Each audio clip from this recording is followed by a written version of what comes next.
सभी को नमस्कार। स्वागत है आप सभी का हमारे YouTube चैनल आरंभ एजुकेशन हब। तो चलिए मैं आज बात करूंगा कि जेल प्रहरी का जो कल मैंने डिस्कशन किया वो था 29 सितंबर फर्स्ट शिफ्ट का पेपर था। और समझ सकता हूं कि आप इस पेपर को अगर अच्छे से कंप्लीट आपने देखा होगा तो आपको ये समझ में आया होगा कि आपका इंग्लिश को लेकर अभी किस गहराई पर है और आपको कहाँ तक अभी जाना है और आपके पास वक्त कितना है। उसके अलावा आपके और भी जो सब्जेक्ट हैं उनको भी पीछे नहीं छोड़ना, उनको भी साथ में पैरेलल लेकर चलना है। तो एक एग्जाम की स्ट्रेटजी, एक आंसर करने का अप्रोच और एक आपका हार्ड वर्क, ये जब सभी के सभी साथ होते हैं तब सिलेक्शन होता है, तब जाके सक्सेस मिलती है। सिर्फ आप हार्ड वर्क करें, डायरेक्शन आपका बदल चुका है तो दिक्कत हो सकती है। आप बोलेंगे जरूर सर 18 घंटे पढ़ता था बट पता नहीं रीजन क्या है, सिलेक्शन क्यों नहीं हो रहा। उसकी वजह यही है कि आप इंग्लिश जिस तरह से मैंने पढ़ाया, तो अगर आप अच्छे से 2 महीने अगर आप अच्छे से नोट्स को कंप्लीट करके और एक बार रिवाइज कर लो, इंग्लिश आप आसानी से 18-19 मार्क्स या 20 मार्क्स स्कोर कर सकते हैं। इससे कम तो नहीं होगा। जितने भी कॉन्सेप्ट आपके पेपर में मिलेंगे, जितने भी कॉन्सेप्ट, चाहे वो एसआई हो या जेल प्रहरी, जितना भी पेपर आपसे पूछा जाएगा वो कॉन्सेप्ट आपकी नोट से बाहर नहीं हो सकता। ये मेरा दावा है। किसी भी सब्जेक्ट में उठा लो। मैथ्स की अगर मैं बात करूं, आप एक बार क्लास कंप्लीट कर लो, किसी भी बुक को मत टच करना, सिर्फ नोट्स के क्वेश्चन को 2-3 बार 4 बार रिवाइज करके आना। एक एक क्वेश्चन आपके उस नोट से होगा। और अगर जितनी शिद्दत से, जितनी ईमानदारी से मैं आपके साथ मेहनत कर रहा हूं, दिल में हाथ रख के आप भी बोलना कि आप भी उतना ही कर रहे हैं, सिलेक्शन रुक जाए उसके लिए आप मेरे से बोलना कि सर आप पर भरोसा किए थे और सिलेक्शन नहीं हुआ। बशर्ते आपको मेहनत करनी पड़ेगी। ठीक है। डिस्कशन बच्चों से करते हैं ये तब जब आपके किसी भी एग्जाम पर अगर बैठे हैं तो उसमें सिलेक्शन लिया है, तब उस कंटेंट को सामने लाते हैं कि हाँ ये कंटेंट आपके लिए हेल्पफुल है। ठीक है। तो आपको थोड़ा सा जजमेंटल होना पड़ेगा, आपको चीजों को लेकर थोड़ा सा सीरियस, अपनी लाइफ को लेकर। मैं बता दूं कि जब कभी भी सवाल लाइफ का हो, अपनी कैरियर का हो, तो मुझे किसी की नहीं सुननी चाहिए। चाहे वो मेरा कितना अच्छा फ्रेंड हो, कितना चाहने वाला मेरा रिलेटिव हो या कोई भी हो। मेरा दिल क्या कहता है, मेरी सक्सेस किस व्यक्ति के मार्गदर्शन में रहकर मिल सकती है, मुझे वहां पर साथ रहना चाहिए और मुझे उसके साथ आगे बढ़ना चाहिए। हजारों लोग ये कह दें कि यहां से तुम्हें कुछ भी नहीं मिलेगा, या मतलब ये जिस ट्रैक पे तुम जा रहे हो वहां पे सक्सेस नहीं मिलेगी। मैंने नोटिस किया या मुझे महसूस हुआ कि नहीं, मैं तो यहीं से सफलता मुझे मिलेगी, तो मुझे उन लाखों की नहीं सुननी चाहिए। अगर सभी हजारों और लाखों व्यक्ति ये कहें कि यहाँ से बेस्ट है, पढ़ लो या इसके नोट्स पढ़ लो, मैंने कोशिश किया, मुझे नहीं अच्छा लगा, मैं उन लाखों की बातों को काटते हुए मैं बोलूँगा मुझे तो सही नहीं है, मैं कहीं और देखता हूँ। तो मेन क्या है, आपका थोड़ा सा विवेकशील होना जरूरी है। आप भीड़ की तरफ मत भागें कि यहाँ से सिलेक्शन ज़्यादा होते हैं, यहाँ चलते हैं, यहाँ से ऐसा होता है, यहाँ पे चलते हैं, इसके साथ तो लाखों स्टूडेंट जुड़े हैं, यहाँ पर चलते हैं। इस चीज को समझिए। वास्तविकता पर बात कर रहा हूं कि आपको हमेशा, जब तक लाइफ में जजमेंटल आप नहीं होंगे, सक्सेस मिलती है बिलीव पर, खुद पर और आपके साथ जो टीचर, आपका जो मार्गदर्शक है, उन दोनों पर। आप अपने ऊपर बिलीव रखो और मार्गदर्शक पर बिलीव रखो। उसको कभी जजमेंट यानी उस पर जज मत करो। आप क्या करते हो, 4 क्लास पढ़े, फिर इसके बाद किसी ने बोला सिलेक्शन यहाँ से होगा, बोलेगा नोट्स लाना जरा उसका। फिर किसी ने बोला यहाँ से पिछले बार मेरा दोस्त निकाला था, फिर बोलोगे उसका नोट्स देना जरा, और आप 3-4 नोट्स रख के खुद बेहोश हो, किसका पढ़ लूं, कहाँ से निकलूं। समस्या ये होती है। एकलव्य द्रोणाचार्य पर, उनको ये था कि धनुर्विद्या मुझे सीखना है तो इन्हीं से सीखना है। उन्होंने मना कर दिया तो उन्होंने क्या किया, उनकी एक मूर्ति रखकर और पूरी की पूरी विद्या सीख लिए थे। क्या है, एक बिलीफ सिस्टम है। गुरुदक्षिणा में उन्होंने क्या मांगा, अंगूठा दे दिया, जबकि एक भी दिन उनके साथ बैठ के शिक्षा नहीं ली। अंदर से सम्मान होता है एक टीचर का। और मैं समझता हूं कि इस कोचिंग का जो आजकल मार्केटिंग है, इसने जो वाकई मेहनत करता है उसको बच्चों को समझने में थोड़ा सा वक्त लगता है। बिलीव नहीं कर पाते लोग, क्योंकि इतनी जगह से वो लोग धोखा खा चुके हैं कि उन्हें लगता है कि शायद यहाँ पर भी वही चीज़ें चल रही होंगी। ठीक है, तो अगर आप लोग कंटेंट अच्छा लग रहा है, चीज़ें समझ में आ रही हैं, तो आपको ज़्यादा सोच विचार करने की ज़रूरत नहीं है। आप लोग पढ़ो और अपने मंजिल को, अपने सपनों को एक नई दिशा और नई उड़ान दो। मेरा बस इतना ही आपके लिए एक संदेश है, क्योंकि लाइफ में अगर आगे बढ़ना है तो किसी की सुनना नहीं है। मेरा दिल जवाब देता है कि मुझे ये करना है तो करना है, हजार उसके विरोध में खड़े हैं, कोई फर्क नहीं पड़ता। ठीक है, और कभी भी भावनाओं पे आकर कोई डिसीजन नहीं लेना कि एक दिन मुझे लगा कि यार ये तेरे बस का एग्जाम नहीं है, मैंने पीछे कदम बढ़ा लिए। कंटिन्यू लगे रहना है। हर दिन आपको डिप्रेशन होगा, उस डिप्रेशन में सेल्फ मोटिवेशन काम आएगा, आपको कोई वीडियो बदल नहीं सकता। ठीक है, तो ये एक थोड़ी सी समझाने का मेरा डिस्कशन था, क्योंकि कल एक स्टूडेंट ने मुझे ये कॉल करके और पूछा कि सर आपकी ऑनलाइन क्लास या फिर कुछ।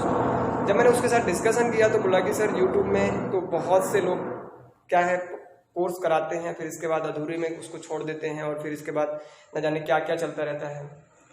तो सीधी सी बात है कि बेटा यहाँ पे हम ईमानदारी के साथ मेहनत करते हैं, जितना भी कंटेंट देते हैं उसको एक झलक आप चैनल पर जाकर जो वीडियो पड़े हैं देख सकते हैं कि बनावटीपना बोल रहा हूँ या वाकई वो चीज़ें हैं। और दूसरी बात इसीलिए बोलते हैं कि आप सिस्टमेटिक एडमिशन लेकर पढ़ो, बाकी इस दुनिया में टाइम पास के लिए और भी बहुत सारी जगह हैं, आप वहाँ से कर सकते हैं। मेरे साथ अगर जुड़ना है तो प्रॉपर तरीके से पढ़ना पड़ेगा और सिलेक्शन देना पड़ेगा, भीड़ से लेना देना नहीं। अगर आप 4 हो तो मुझे 4 के सिलेक्शन से लेना देना है। ठीक है, तो मैं बात करूंगा अब कंटिन्यू, आप देखते रहिए। 30 सितंबर का फर्स्ट शिफ्ट का जो पेपर है उसमें केवल इंग्लिश का डिस्कशन, और आप देखिए कि कितना शानदार तरीके से आपकी इंग्लिश को सॉल्व कराऊंगा और आप खुद समझ जाएंगे कि इंग्लिश में अगर स्कोर करना है तो ये अप्रोच लाना पड़ेगा, otherwise is, am, are, with, from, of and of and has, have, been, word, was सब पढ़ने के बाद जो खिचड़ी बनती है ना, उसमें यही होता है तुक्का लगा दो। तो उससे बचना है, सावधान रहिए और आगे देखिए पेपर। चलिए देख लेते हैं 30 सितंबर का फर्स्ट शिफ्ट का जो पेपर जेल प्रहरी में पूछा गया था, 20 क्वेश्चन इंग्लिश के, और इसके आंसर करने की कोशिश करते हैं। एक्सप्लेन करते हुए आप कॉपी पेन लेकर बैठें, लिखते जाएं, क्योंकि एक क्वेश्चन में हो सकता है कुछ आपको उससे ज़्यादा इन्फॉर्मेशन मिले। लिखिए क्वेश्चन नंबर 1 देखते हैं। क्वेश्चन फर्स्ट, डिमाइनिंग एक मिलिट्री एक्टिविटी होती है जहाँ पर मिलिट्री ऑपरेशन होता है, जहाँ पर उनके जो रास्ते होते हैं जहाँ से उनको जाना होता है उसको क्लियर करते हैं। Demining is the action of removing land mines, booby traps and unexploited bombs from an area so that once they dash soldier can pass over the area safely, यानी कि वहाँ से आसानी से गुजर जाएंगे। अब बताइए किसी एक्टिविटी की अगर मैं बोलूँ कि माइनिंग इज द एक्शन, एक एक्शन की बात हो रही है, तो इसको वाज कहना, इज बीन कहना, हैव बीन कहना, क्या कभी ऐसे बोलते हैं?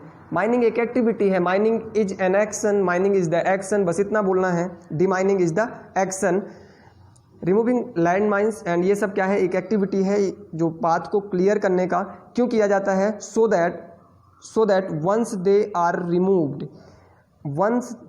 Removed soldiers can pass over the safely, यानी कि अगर उनको एक बार हटा दिया जाए तो आसानी से वो सोल्जर्स वहाँ से जा पाएँ।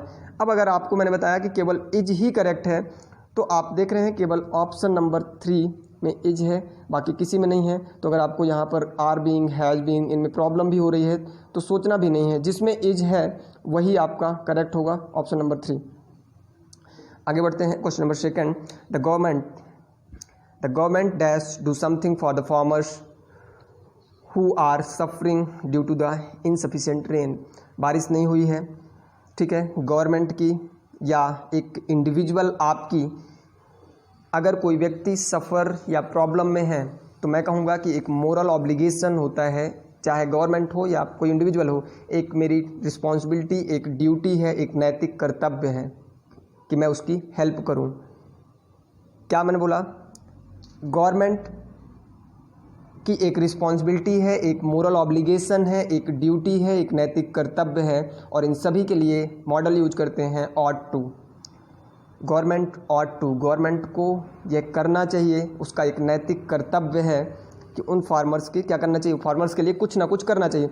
फिर बात आता है सर नीड के बारे में, ऑट के बारे में, यूज टू के बारे में भी डिस्कस करिए। नीड को हम मेन वर्ब और मॉडल्स की तरह, दोनों की तरह ट्रीट करते हैं। अगर नीड के साथ टू लगा है तो वो होगा मॉडल ऑक्सिलरी, अगर केवल नीड तो वो होगा मेन वर्ब। यहाँ पर पूछा है correct form of model auxiliary, तो नीड कहना कोई सेंस नहीं देता, ऑड कहना ऑड टू होता है, ना कि ऑड, कोई मतलब नहीं निकलता। यूज टू की बात करूं तो यूज टू आपकी कोई पास्ट की हैबिट बताने के लिए यूज किया जाता है, या तो कोई आपका रेगुलर रूटीन एक्शन है उसके लिए किया जाता है। क्लियर है, आगे बढ़ें। ऑड टू इसका करेक्ट आंसर।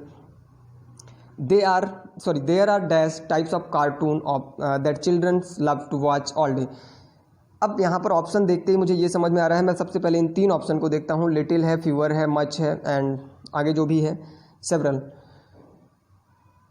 अब आपको ये समझना है, इसका मीनिंग पहले निकालिए कि अगर हम किसी से ये बताते हैं, यही तो बोलेंगे कि दिन भर में इतने सारे चैनल हैं कि बच्चे पूरा दिन देखते रहे, मतलब आजकल इतने कार्टून आ रहे हैं कि बच्चे पूरा दिन देखते रहते हैं, हर समय कार्टून, टाइम ही नहीं मिलता उनको पढ़ने का।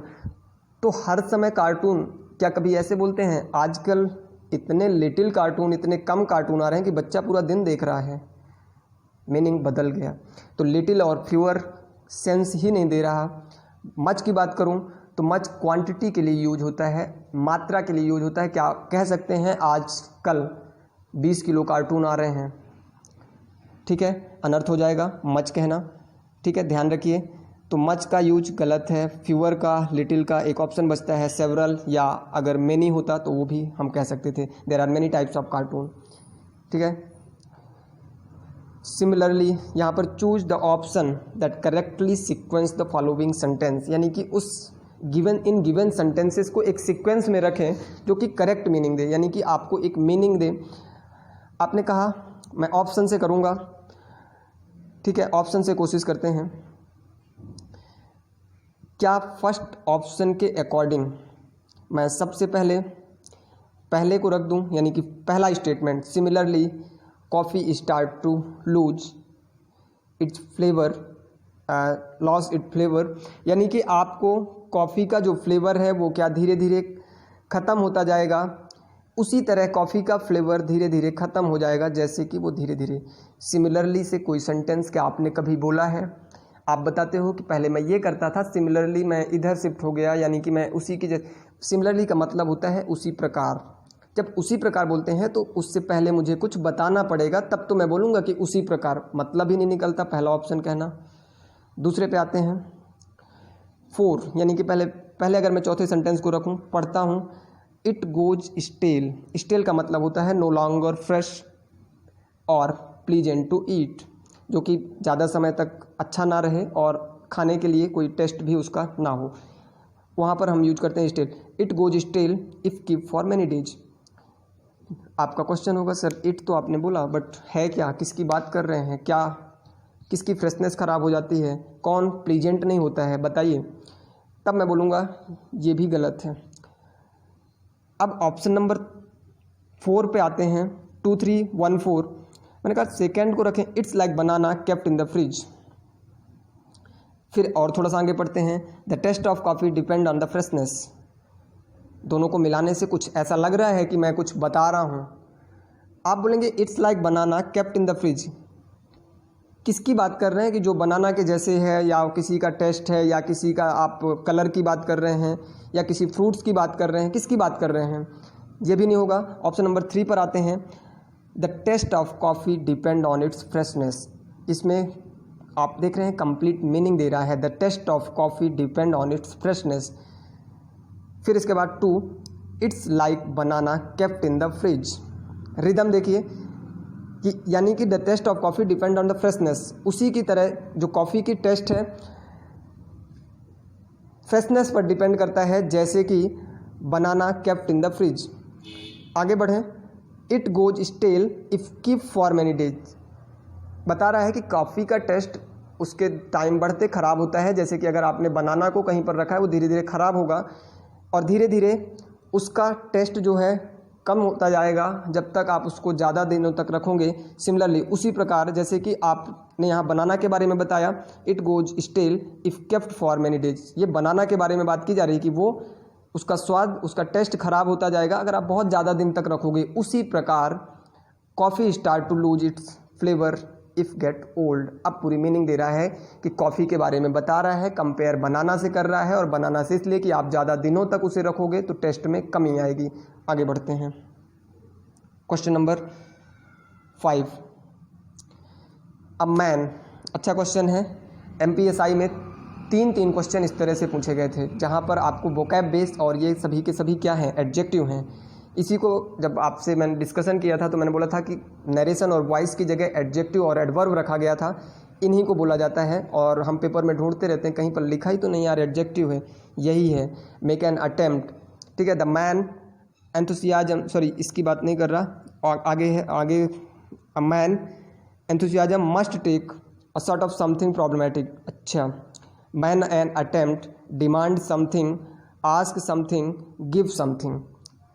एक मैन जो है एंथुसियाज्म, एक a man of enthusiasm, enthusiasm का मतलब क्या होता है, एक उत्साह। जो आदमी हमेशा क्या रहता है, खुश रहता है, उत्साह में रहता है। Must take a shot at something problematic, किस तरह से वो उससे बाहर निकलेगा अगर कोई भी उसकी लाइफ में, must take a shot at something problematic. जो आदमी हमेशा उत्साह में रहता है, अगर कुछ प्रॉब्लम होती है तो वो किस तरह से उससे बाहर निकलेगा। डिमांड समथिंग, मांगना शुरू कर देगा, क्या बात कर रहे हैं, रॉन्ग है। डिमांड समथिंग नहीं होगा। फिर इसके बाद ask something, give something, make attempt, कुछ ना कुछ तो करेगा। ठीक है, क्या करेगा, मेक एन अटेम्प्ट, कुछ ना कुछ करेगा, डिमांड नहीं करेगा। मैन ऑफ एंथुसियाज्म, जो व्यक्ति हमेशा उत्साहित रहता है, कुछ ना कुछ करता है। थोड़ी सी अगर प्रॉब्लम आती है तो उनसे कैसे बाहर निकलेगा, मांगेगा नहीं किसी से, कुछ ऐसा नहीं है कि बहुत ज़्यादा पूछेगा, कुछ ना कुछ वो प्रयास करेगा, मेक एन अटेम्प्ट। ठीक है, आगे बढ़ें। और शॉर्ट एट का मतलब ही क्या होता है कि मतलब वो अब टेक अ शॉर्ट एट का मतलब होता है attempt at some task and activity, यानी कि कुछ ऐसी एक्टिविटी करेगा। ठीक है, takes a short at something problematic. Short at का मतलब होता है, एक फ्रेज है जहाँ पर attempt at someone, attempt at some task and activity. The speaker, अच्छा क्वेश्चन है। पहले तो पढ़ के मुझे ये बताना पड़ेगा कि टॉपिक कौन सा है, आप कहाँ पढ़ोगे तो ये मिलेगा। The speaker had just finished his speech, the people started shouting slogan. लोग बोलेंगे टेंस में मिल जाएगा। ठीक है, मैं बताता हूँ। The speaker had just finished his speech, the people started shouting the slogan. जब मैं ऑप्शन पढ़ूंगा तब मुझे समझ में आएगा। हार्डली, और जैसे ही मुझे हार्डली मिला, लिख लीजिए इसको कि जैसे ही मुझे हार्डली मिला, मुझे पता है कि बात कंजंक्शन में पहुंच गई, मुझे कंजंक्शन में ढूंढना पड़ेगा। और वहां पर मुझे ये पता है कि हार्डली के साथ आगे कुछ भी आया होगा तो देन लिखकर आपको कंफ्यूज करेगा, और वो गलत होता है। हार्डली के साथ केवल और केवल व्हेन का यूज करते हैं, जैसे कि बिटवीन के साथ एंड। ठीक है, बिटवीन के साथ एज, नो सूनर के साथ देन, स्केरली के साथ व्हेन, हार्डली के साथ व्हेन। अब अगर यहाँ पर आप देख रहे हैं सभी के सभी जगह हार्डली है, तो पूरे सेंटेंस में आपको आगे बस देखना है कहीं पर व्हेन मिल रहा है क्या। पहला sentence, hardly had speaker finished his speech before. Hardly से कभी बिफोर का कनेक्शन नहीं होता है। Hardly had speaker finished speech then, मैंने बताया कि हमेशा देन लिख के गलती कराई जाती है। हार्डली देन नहीं होता है, नो सूनर देन होता है। Hardly had the speaker finished speech when. कुछ भी नहीं पढ़ना, मुझे पता है जो चीज़, उसमें मैं तीसरा करेक्ट करूँगा, चौथे पे मैं बात भी नहीं करूँगा, थर्ड। ठीक है, क्वेश्चन नंबर थर्ड आपका करेक्ट है। Hardly had the speaker had finished speech. Hardly को एंड से नहीं जोड़ते, हार्डली के साथ देन नहीं होता, हार्डली के साथ बिफोर नहीं होता, हार्डली के साथ कुछ भी नहीं, हार्डली के साथ केवल और केवल व्हेन होगा। लिख लीजिए इसको। आगे बढ़ें, question number 7। Choose the appropriate conjunction for the given sentences. Conjunction से ये दूसरा क्वेश्चन आ रहा है। John has learn to play football well. अब आते हैं आगे। वेल लोगों को लगेगा and his favourite sport is badminton. बेटा एंड से जिस सेंटेंस को जोड़ोगे बीच में कॉमा नहीं हो सकता, और कॉमा अगर उसने लगा दिया है तो आप हटा नहीं सकते हो, इसलिए एंड कहना अनर्थ है। यहाँ पर अगर मैं एंड बोलूँ तो ये गलत होगा। फिर क्या बोल सकता हूँ, सो John had learn play football well so his favourite sport is badminton. अनर्थ हो रहा है। आप सो मतलब बताते हो कि जो चीज़ मैं कर रहा हूँ इसलिए मेरा ऐसा हुआ है। तो जॉन क्या करता था, फुटबॉल खेलना सीखता था, इसलिए उसका बैडमिंटन फेवरेट स्पोर्ट हो गया। क्या मीनिंग दे रहा है, इसलिए सो भी गलत है। ऑल्सो मतलब होता है कि कोई काम कर रहे हो उसके साथ ही आप यह भी कर रहे हो, ये भी मीनिंग नहीं दे रहा। John had learn to play football well, वो फुटबॉल सीख रहा था जबकि यानी कि अभी तक वो अब क्या कर रहा था, जॉन हैड लर्न, वो फुटबॉल सीख रहा था या सीख चुका है। जॉन हैड लर्न यानी कि कोई the action that is completed, किस में लिखा है, प्रेजेंट परफेक्ट में। आगे देखिए, yet his favourite sport is badminton, जबकि उसका फेवरेट जो गेम है वो बैडमिंटन है। वो फुटबॉल तो सीख चुका है बट या at his favourite sport is badminton, यहाँ पर एट आपका करेक्ट होगा। Question number 8, choose the appropriate article for the given sentences. Advertising is both, अब लोग बोलेंगे आर्ट एंड साइंस के साथ कोई आर्टिकल मत लगाओ, यहाँ पर आपकी स्किल की बात हो रही है ना कि सब्जेक्ट की बात हो रही है। सब्जेक्ट के साथ अगर यही बोलता कि मैं आर्ट का स्टूडेंट हूँ, मैं कॉमर्स का स्टूडेंट हूँ, तो वो आपका क्या है, सब्जेक्ट है और उसके साथ आर्टिकल नहीं होता। आर्ट एंड साइंस यहाँ पर आपकी स्किल की बात हो रही है, इसलिए advertising is both an art and a science. Some of यानी कि कुछ एडवर्टाइजमेंट में से सम, कुछ स्पेसिफिक बात बना रहा हूँ यहाँ पर, इसलिए पहला एन, दूसरा ए और द। ऑप्शन नंबर सेकेंड सही है, एन, ए और the. Choose the correct form of tense for the given sentences, यानी कि the bank dash to write off. देखिएगा बहुत अच्छे से समझिए, was forced, was forcing, force, will force. The bank forced, अगर मैं आपसे एक क्वेश्चन पूछना चाहूँ, he took to hospital, he took to hospital after his accident, लिख लीजिए, he took to hospital after his accident, वह एक्सीडेंट के बाद हॉस्पिटल लेकर गया। हिज एक्सीडेंट, अपना एक्सीडेंट होने के बाद हॉस्पिटल वो लेके गया, मतलब ही नहीं निकल रहा। He was taken to the hospital after accident, उसे ले जाया गया। तो बैंक क्या है, कोई अपने से, बैंक वॉज फोर्स्ड या force, the bank force to write off, क्या बैंक की दीवारें या बैंक अपने से किसी मैनेजर को फोर्स करती है, काम को करने वाला मैनेजर होता है। The bank was forced to write off, bank was forced होगा, bank was forced to write off large amount of the farmers डेब्ट just before financial year ended. Financial year ख़त्म होने से पहले पहले बैंक ने फोर्स किया कि उनके सभी के सभी जो डेब्ट हैं उनको क्लियर करो, ठीक है। The bank was forced. He is an intense young man who takes life very, यहाँ पर आपको एडजेक्टिव, जो मैं बात कर रहा था एडजेक्टिव की, ये एडजेक्टिव से है, आपको पता भी नहीं चलेगा कि ये किस टॉपिक से उठ के आ गया, आपको लगेगा कि ये तो वोकैब, हाँ वोकैब बेस्ड एडजेक्टिव है। He is an intense young man who takes life very seriously. अब बताइए इसको क्या किया जाए, मॉडरेट होगा, इमोशनल होगा, प्रोफाउंड होगा और विविध। आपको सभी की मीनिंग पता होना चाहिए, तब आप आंसर कर पाओगे। MPSI 2017 3 क्वेश्चन इस तरह से थे, और ये क्वेश्चन आपको कोई कॉन्सेप्ट नहीं है, कोई रूल्स नहीं है कि कोई पढ़कर बहुत ज़्यादा गया है तो कर लेगा। आपका बेसिक अंडरस्टैंडिंग, बेसिक आप कितना पढ़ते हैं, क्वेश्चन बनाने की कोशिश। इंटेंस का मतलब क्या होता है, पहले तो हम क्वेश्चन में ही समझें। इंटेंस का मतलब होता है कि बहुत, कोई भी व्यक्ति शार्प हो, कोई क्विक हो या रैपिड फास्ट हो, तीव्र जिसे कहते हैं। He is an intense young man, जोश से भरा हुआ कोई यंग मैन है, who takes life very seriously, बहुत सीरियस अपनी लाइफ को लेता है। तो क्या वो मॉडरेट, क्या वो इमोशनल, क्या वो प्रोफाउंड, क्या वो विविड, कैसे होगा?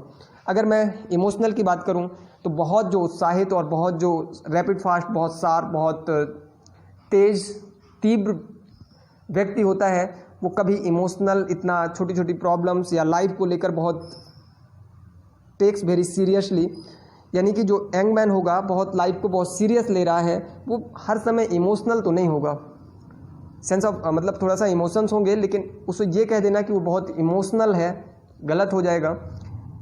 प्रोफाउंड, प्रोफाउंड का मतलब होता है गंभीर। क्या वो बिल्कुल गंभीर होगा? नहीं। विविड मतलब होता है ज्वलंत। ज्वलंत का मतलब यहाँ पर कि उसके अंदर एक ऊर्जा, एक मतलब हर समय एक जो व्यक्ति प्रोफाउंड यानी इंटेंस मैन जो भी होता है वो क्या होता है? मॉडरेट होता है, थोड़ा सा उदारवादी होता है, थोड़ा सा सीमित, कन्फाइंड होता है, फाइनाइट होता है, जिसे हम कह सकते हैं मध्यम, थोड़ा सा हर चीज़ उस मतलब उसमें सभी क्वालिटी होती हैं हर सिचुएशन की। मॉडरेट का मतलब है कि हर सिचुएशन में अपने आप को सेट कर ले। इंटेंस यंग मैन वही है जो कि हर व्यक्ति को समझ सके, हर व्यक्ति के साथ ऐसा नहीं कि आपके अंदर एक हर समय आप बिल्कुल जोश में रहें, वो भी अच्छा नहीं है। एक मध्यम, एक सीमित, एक नरम, यानी कि कन्फाइंड होना चाहिए, फाइनाइट होना चाहिए, उदारवादी होना चाहिए, और इन सभी का मतलब होता है मॉडरेट। और यहाँ पर करेक्ट आंसर जो होगा मॉडरेट होगा। क्वेश्चन नंबर 11 पे आते हैं। Sweat trickled, sweat trickled the man face when he notice the beast standing. एक क्रूर जानवर की बात की गई है, उसने नोटिस किया कि क्रूर जानवर उसके डैश खड़ा है और उसके फेस स्वेट ट्रिकल्ड। अब फेस से पसीना यानी कि निकलना, स्वेट ट्रिकल डाउन होता है, ठीक है, trickle down the man face when he notice the beast, यानी कि एक क्रूर कोई जानवर खड़ा है। तो अब यहाँ पर देखते हैं, पहला तो ठीक है, sweat trickle down, trickle down एक दो बार आप पढ़ोगे तो समझ में आएगा कि हाँ ट्रिकल डाउन का मतलब होता है पसीना निकलना। The man face when he notice the beast stand. अब यहाँ से एक बात समझ आई, नोटिस, नोटिस का मतलब होता है कि आपने किसी चीज़ को अचानक से देखा, उसने नोटिस किया ये बात। अब क्या बिसाइड, उसने क्या ये नोटिस किया कि मेरे बगल से कोई खड़ा है, तो वो तो उसको पता रहा होगा, उसने क्या इसको नोटिस किया होगा। और फिर अगर उसको बगल में कोई खड़ा है तो अचानक कैसे पसीना आएगा, ठीक है। ओवर, क्या उस ओवर अगर मैंने आपको प्रीपोजिशन पढ़ाया तो क्या आपके सर के ऊपर है, आसमान में है, ओवर नहीं होगा। अगेंस्ट, अगेंस्ट मतलब है कि आपके सामने लड़ने के लिए तैयार खड़ा है, तो आप नोटिस क्या कर रहे हो? नोटिस करने का मतलब है कि आपने अचानक से कोई चीज़ देखा, और जब अचानक से देखा तो आपके वो पीछे खड़ा था। You notice that beast standing beside या सॉरी बिहाइंड हिम, ठीक है। अब नेक्स्ट करते हैं question number 12। These rivers and that mountain, बस हो गया ये। अब अगर मैं पूछूं कि क्वेश्चन किस टॉपिक से है, तो पहली बात तो ये समझना ये क्वेश्चन है एडजेक्टिव का, डिमॉन्स्ट्रेटिव एडजेक्टिव। मुझे सेंटेंस में क्या लिखा है मुझे ये नहीं, मुझे ये पकड़ में आ जाता है कि इसमें करना क्या है। आपको क्या लिखा है? Spot the error in the given sentence. आप बोलोगे ये तो टेंस जैसे लिखा है, एडजेक्टिव आप कैसे बोल रहे हैं? एडजेक्टिव में आपने पढ़ा होगा डिमॉन्स्ट्रेटिव एडजेक्टिव। पेन उठाओ और लिखो। डिमॉन्स्ट्रेटिव एडजेक्टिव होता है this, that, these, those. This और दैट, दिस हम यूज करते हैं कोई भी पास की वस्तु को, दिस, दैट, दीज, दोज। अब यहाँ पर रिवर्स, दीज रिवर्स यानी कि ये नदियाँ, दिस रिवर, यहाँ पर आप देखिए these river and that mountains, these river and that mountain. अब यहाँ पर माउंटेन्स, रिवर एंड दीज के साथ क्या लिखा है? रिवर। दीज को उसने बोला कि प्लूरल है, रिवर को उसने कर दिया सिंगुलर। दीज रिवर्स होना चाहिए ना। दीज किसके लिए यूज करते हैं हम? डिमॉन्स्ट्रेटिव एडजेक्टिव एक से अधिक के लिए। फिर रिवर क्यों लिखा है? तो दीज रिवर्स होना चाहिए। अब यहाँ पर दैट माउंटेन्स कर दिया है, तो या तो दैट माउंटेन होना चाहिए, या तो दैट माउंटेन होना चाहिए, या दीज माउंटेन्स होना चाहिए। तो आप देखिए दोज माउंटेन्स, दीज रिवर्स, यानी कि आप अपने पास की चीज़ जो बहुवचन है उसे हम दीज से करते हैं, और दैट का, दैट हम जो कोई चीज़, एक अकेली चीज़ कोई हमसे थोड़ा सा दूर रखी है, that pain, please give me that pain. हम दुकान में गए और बोले please give me that pain, यानी कि आपने उंगली से इशारा करते हुए बोला कि मुझे वो पेन दो। फिर मैंने ये बोला please give me those notebooks, यानी कि मुझे वो जो नोटबुक्स का बंडल रखा है वो मुझे लाओ। मतलब कि आपसे कोई चीज़ दूर रखी है। रिवर आपके पास है, माउंटेन आपसे दूर है, इसका मतलब ये these rivers and those mountains. अब यहाँ पर देखिए गलती क्या थी कि दीज के साथ रिवर सिंगुलर है, दैट के साथ माउंटेन्स प्लूरल है, तो एक को आप रिवर्स करना था, एक को दैट का दोज करना था, और जिस ऑप्शन में आपको सही लगा आप उसको करेक्ट करिए। बट समझ में आना चाहिए कि क्वेश्चन क्या है, डिमॉन्स्ट्रेटिव एडजेक्टिव से पूछा गया है। We will force to go, I will force to go, passive voice बनाना है इसका। In active voice I will be force, passive voice में लिखा है। अब कैसे पता चलेगा कि ये पैसिव वॉइस में लिखा है कि एक्टिव वॉइस में लिखा है? सबसे पहली बात, अगर विल के साथ बी आता है टेंस में तो फ्यूचर कॉन्टिन्यूअस होता है, और फ्यूचर कॉन्टिन्यूअस के साथ वर्ब की फर्स्ट फॉर्म प्लस आईएनजी होता है। और अगर मैं प्रेजेंट फ्यूचर इंडेफिनिट का पैसिव वॉइस लिखूंगा तो विल के साथ बी लगाता हूं और वर्ब की थर्ड फॉर्म लगाऊंगा। क्या आपको कुछ भी नहीं पता तो मुझे बताइए वर्ब की फर्स्ट फॉर्म के साथ आईएनजी है क्या? अगर आईएनजी नहीं है, वर्ब की थर्ड फॉर्म है, तो ये पैसिव वॉइस में लिखा है। और अगर इसको एक्टिव करना है तो मुझे ये पता होना चाहिए कि पैसिव किसका है, फ्यूचर इंडेफिनिट का। फ्यूचर इंडेफिनिट का एक्टिव होता है विल, तो यहाँ से मुझे बी गायब करना पड़ेगा। अब आई यहाँ पर मैंने ऑब्जेक्ट की तरह ऑब्जेक्ट है, मैंने सब्जेक्ट के प्लेस पर यूज किया, तो आई में क्या कोई चेंज नहीं होगा पैसिव में? तो दोनों ऑप्शन पहला और दूसरा यहाँ पर बिल्कुल गलत हैं। फर्स्ट और सेकंड पूरी तरह गलत हैं। फिर इसके बाद थर्ड पढ़ेंगे, someone will go because I force them to go, कोई मतलब नहीं है। Someone will force me to go, someone will force me to go. यहाँ पर देखिए बी नहीं है। अब आप देखेंगे कि यहाँ पर समवन सब्जेक्ट की जगह है, विल हेल्पिंग वर्ब है, force subject plus will sell plus verb की फर्स्ट फॉर्म प्लस ऑब्जेक्ट। अब बात सही है, ये आ गया आपका एक्टिव वॉइस। क्वेश्चन नंबर 14,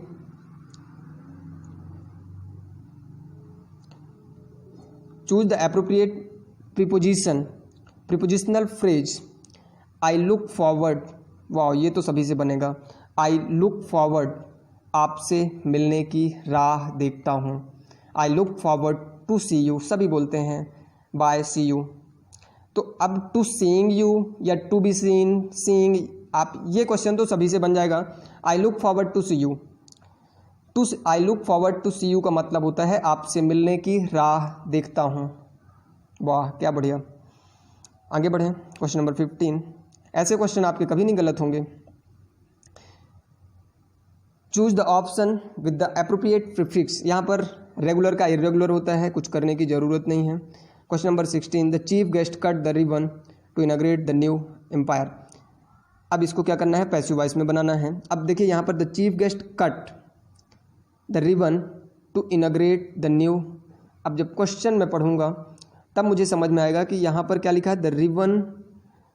अब सबसे पहली बात तो कोई ये अपने कॉपी में आप मुझे बस इतना सा आप लिख लो और फिर मैच करना कि the chief guest cut sentence किस का है, क्या प्रेजेंट इंडेफिनिट का है, क्या पास्ट इंडेफिनिट का है, किस स्ट्रक्चर का है, ये समझना।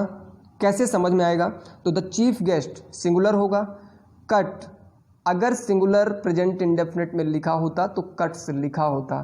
कट यहाँ पर वर्ब की सेकंड फॉर्म लिखा है, कट यहाँ पर वर्ब की सेकंड फॉर्म लिखा है, पास्ट इंडेफिनिट की बात हो रही है। और पास्ट इंडेफिनिट का अगर हम पैसिव वॉइस बनाते हैं तो उसका क्या होता है, रूल लिख लो, object plus was verb plus main verb, verb की थर्ड फॉर्म प्लस ऑब्जेक्ट। अब देखिए जहाँ पर ऑब्जेक्ट यानी कि द न्यू एम्पोरियम, या आप लिखिए the ribbon, cut the ribbon, the ribbon was cut by the chief guest to inaugurate the new emporium. The ribbon was being तो होगा नहीं, वाज कटिंग नहीं होगा, हैड नहीं होगा, केवल एक ऑप्शन होगा। मैंने क्या बताया कि पास्ट इंडेफिनिट का पैसिव वॉइस का स्ट्रक्चर होता है subject plus was were plus verb की थर्ड फॉर्म प्लस ऑब्जेक्ट। जहाँ पर आपको वाज वेयर केवल दिखे उसके साथ बीइंग भी नहीं होगा, और वर्ब की थर्ड फॉर्म। पैसिव वॉइस की सबसे बड़ी खासियत होती है कि उसके साथ केवल और केवल वर्ब की थर्ड फॉर्म ही आती है, बाकी कुछ भी नहीं।